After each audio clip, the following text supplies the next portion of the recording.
Halo, Assalamualaikum, berjumpa kembali di channel Siwar TV. Andai Prabowo masih oposisi, betapa ngerinya. Ditulis oleh Alifur Rahman. Ketika Prabowo dipilih menjadi menteri, saat itu saya termasuk yang kecewa. Tidak habis pikir, bukan sebatas tidak suka dengan Prabowo, tapi ini soal sejarah demokrasi di Indonesia yang bisa membentuk pola baru. Jelas agak mengkhawatirkan pasca 2024 nanti. Apakah dua pasang calon akan sama-sama menjadi bagian dari pemerintah dan Pilpres hanya jadi ajang drama? Ataukah akan kembali terjadi keseimbangan antara oposisi dan pemerintah? Tapi hari ini nampaknya kita perlu maklum dan mulai sadar soal rencana jangka panjang Presiden.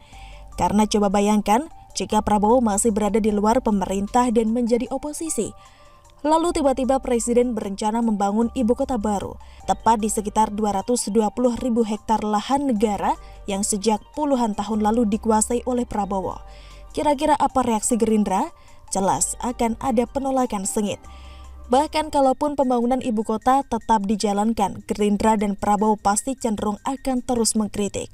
Sementara Fadlizon mungkin akan tampil dengan banyak analisa hoaxnya, seperti saat dia memainkan isu Ratna Sarumpait.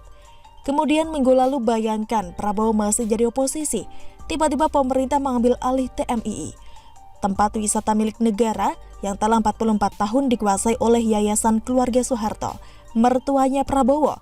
Kira-kira apa reaksi Gerindra? Jangankan berada di luar pemerintah, bahkan sekarang pun Fadlizon masih nyinyir dan mengingatkan pemerintah agar tidak menggunakan TMII untuk bayar utang.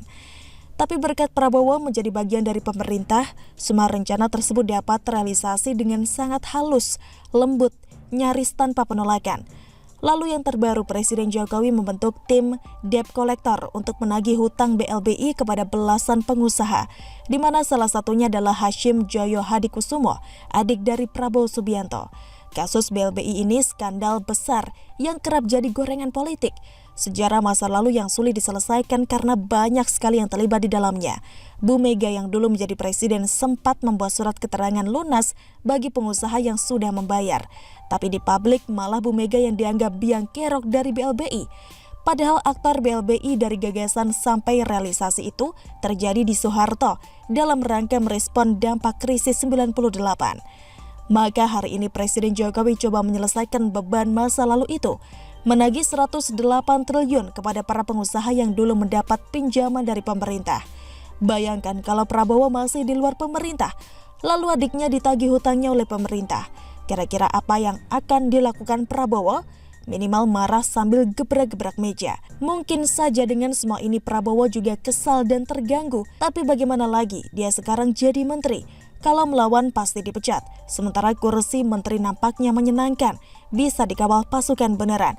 Dibandingkan di Hambalang main presiden-presidenan, pendampingnya malah orang kaya Amin Rais, jelas kurang menggairahkan. Sampai di sini saya mulai berpikir bahwa penunjukan Prabowo sebagai menteri terlihat setimpal. Dengan catatan, ke depan pemerintah harus melakukan pengembalian aset, baik itu berupa lahan dan bangunan milik negara yang selama ini dikuasai oleh anak-anak Soeharto agar dikembalikan kepada negara. Harapan kita semua, pengambil alihan tersebut dapat berlangsung secara damai. Saya tidak tahu pasti apakah ini memang semua dalam rencana jangka panjang dan sesuai perhitungan presiden, atau hanya kebetulan belaka. Tapi katakanlah ini hanya kebetulan, tetap saja kebetulan yang luar biasa. Sebagai politisi pemenang pemilu terbanyak sepanjang sejarah Indonesia, dari tingkat wali kota, gubernur hingga presiden, Jokowi patut diakui sebagai juru taktik yang sangat taktis melancarkan kepentingan politiknya. Tiba-tiba saja saya jadi teringat dengan cerita masa lalu ketika Jokowi masih di Solo sebagai wali kota. Saat itu Jokowi ingin melakukan relokasi pedagang kaki lima, namun penolakan demi penolakan terus terjadi. Hal itu sebenarnya biasa saja terjadi di banyak kota. Tapi dengan pendekatan makan bersama yang dilakukan beberapa kali dan Jokowi hanya diam tidak menyampaikan niatnya untuk membahas soal relokasi. Beberapa kali mereka makan bersama, sampai akhirnya para PKL itu sadar sendiri bahwa relokasi adalah pilihan yang tepat. Relokasi pun dilakukan dengan sukarela dan damai, tenang tanpa penolakan. Padahal 3 wali kota sebelumnya tidak mampu berbuat apa-apa terkait ini. Begitulah Jokowi, dia punya cara sendiri untuk menjalankan misi-misinya. Bagaimana menurut Anda? Silahkan tulis komen Anda di kolom komentar. Jangan lupa untuk like, subscribe, dan share. Siwar TV pamit, sampai jumpa. Wassalamualaikum warahmatullahi wabarakatuh.